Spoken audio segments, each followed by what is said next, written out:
MS Nusrat একটি comment করেছেন, আমার স্বামী আমাকে ডিভোর্স দিতে চায়, কিন্তু আমি সংসার করতে চাই।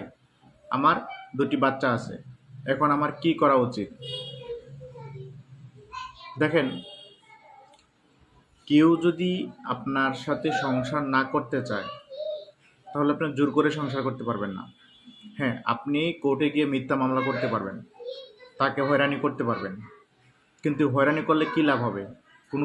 কোনো কিছুই সমাধান পাবেন না।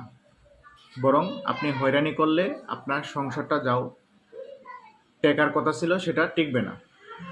তো আপনি যদি সংসার করতে চান, তাহলে অবশ্যই আইনের আশ্রয় না নিয়ে পারিবারিকভাবে বা সামাজিকভাবে বসে একটা সমাধান করার চেষ্টা করেন, তাহলে আপনার জন্য ভালো হবে।